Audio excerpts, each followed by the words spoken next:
Bonjour et bienvenue dans cette série de vidéos portée sur le logiciel vMix. Aujourd'hui on s'attarde un peu plus sur l'audio et la gestion des bus. Pour une présentation plus générale de l'utilisation de l'audio dans vMix, je te conseille d'aller voir la vidéo que je ping là ou là. Aujourd'hui on s'attarde plus sur les bus, le routing physique et virtuel de l'audio. Déjà dans un premier temps, on peut s'attarder sur le panel de mixage donc qui est là. Là on a donc bien évidemment le master qui sera l'audio principal de notre mix. À sa droite on a les indications sur le recording et les externals, donc les sorties physiques lorsqu'on active ce bouton là. Et à sa droite encore on a la liste de toutes les inputs. Donc là, pour l'enregistrement de l'audio et de l'écran, on a le microphone qui est ici. On peut détacher le mixeur en appuyant sur le petit pin là, ou le masquer en appuyant là. On peut dissocier l'écoute du master, le volume d'écoute du master audio avec ce petit joystick là. Et sur chaque input, on peut, avec ces boutons là, écouter en solo l'input présent. On peut également activer l'activation ou la désactivation de l'audio quand cet input passe au programme, l'activer ou le désactiver et l'envoyer sur les bus. La transition parfaite pour parler des bus. Donc qu'est-ce que c'est qu'un bus? Déjà dans un premier temps, un bus c'est un sous-mix audio que l'on peut faire dans vMix. Là par exemple on a le premier bus qui est le master, et si on se rend dans les settings audio output, là on peut découvrir l'ensemble des bus que le logiciel nous propose. On a jusqu'à 8 bus qui permettent de faire des routings séparés de l'audio.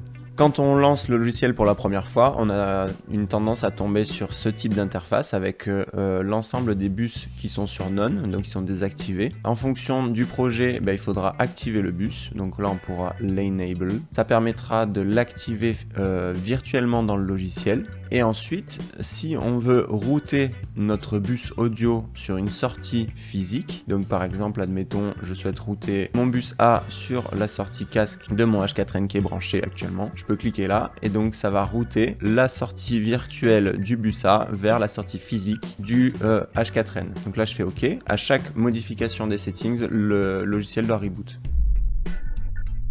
Donc là, le logiciel a reboot avec nos deux nouveaux bus qui sont présents sur chaque input et le monitoring du programme de chaque bus est visible ici. On peut donc router facilement chaque audio vers le bus choisi. Donc là, par exemple, je peux également router mon microphone vers le bus A. Quand je continue à parler, l'audio part aussi vers le bus A. Dans les réglages, on avait simplement activé le bus. Donc il n'aura pas d'impact physiquement vu que pour l'instant notre bus n'est pas routé ailleurs. Mais par exemple, je peux également décider d'envoyer.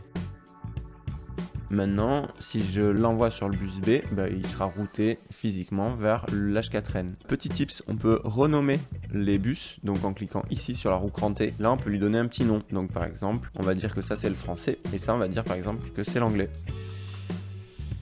Et donc si par exemple on est sur un congrès avec différentes sources, par exemple français et anglais, différentes langues, et on pourra facilement router nos inputs vers le bus correspondant. Une fois qu'on a fait notre routing virtuel, il faut s'attarder sur le routing physique, donc vers quelle sortie on distribue l'audio. La majeure partie des cartes son disponibles sur le marché permettent de sortir 1 à 4 sorties physiques. Donc par exemple, nous on utilise la Scarlett i8 3e génération de mémoire, et elle peut sortir jusqu'à 8 sorties physiques. Il existe une autre solution pour sortir physiquement de l'audio via les externals en sortie SDI. En effet, en fonction du matériel physique qui est installé, donc nous ici on a une Decklink Duo 2 avec des sorties SDI, on peut router jusqu'à 8 channels mono, donc 4 stéréo sur une sortie SDI. Donc je vais te montrer comment on fait. En allant dans External, la petite roue crantée, External Output Settings, et donc là on choisit sur quel external on travaille. Là on n'a pas la carte SDI dédiée, mais on va dire que par exemple c'est Decklink Video Render 4. Ça a laissé par défaut. Par contre sur l'audio device pareil, on laisse par défaut l'audio channel. Au lieu de sélectionner juste master, on pourra alors sélectionner M, A, B et C. Et donc là on aura les 4 pistes stéréo qui seront routées sur la sortie SDI. Comme on peut voir sur le rec du Video Assist, c'est bien pratique pour pouvoir enregistrer tous nos bus de sortie. Dernier élément, l'enregistrement audio. Si on va dans la petite roue crantée du rec, donc là je peux pas y accéder parce que je suis en train d'enregistrer, mais là j'ai pris une capture d'écran, on peut sélectionner quel bus audio on enregistre. Si on enregistre seulement le master ou un autre bus, par exemple le bus A, le bus B, le bus C, etc. Ou comme sur l'external, la somme des bus. Donc ça rajoutera des pistes physiques dans l'enregistrement. Si on enregistre par exemple le M, le master et le bus A, le master, le bus A, le bus B. Donc là, on aura 6 pistes audio enregistrées. Donc c'est bien pratique pour faire de l'enregistrement multilingue ou de l'enregistrement de floor et d'audio dirty, etc. Il faut savoir que quand on enregistre en MP4, on est limité au nombre d'enregistrements de pistes audio. On peut seulement enregistrer de mémoire 6 pistes, donc master A et B.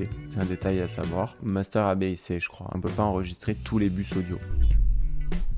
Depuis la dernière mise à jour de vMix 27, on a deux nouvelles fonctionnalités qui sont arrivées, qui sont le Audio Bus Manager. Donc si on se rend dans le petit menu burger là, et qu'on clique sur Audio Bus Manager, on peut afficher donc toutes nos inputs audio et tous les bus actifs, et on peut voir et cocher ou décocher vers quel bus on route notre audio. Donc comme on peut voir là, notre input de audio microphone est routé sur le master et le bus A. On peut facilement décocher ou accéder aux réglages de l'input. On peut également y accéder via cette roue crantée là. À l'intérieur de ça, deuxième fonctionnalité, on peut accéder au bus mixer. C'est intéressant parce que on peut donc, outre le fait d'activer ou désactiver, router notre audio sur un bus, on peut également gérer les volumes de chaque input indépendamment sur chaque bus. Donc admettons, sur un exemple, on a une scène avec du français et de l'anglais, on peut régler le volume de la langue voulue et de la langue traduite pour chaque bus indépendamment avec ces joysticks là. Voilà, je pense qu'on a fait le tour pour les bus audio. J'espère avoir répondu à toutes tes interrogations, t'avoir appris plein de choses. Je te dis à bientôt dans une nouvelle vidéo.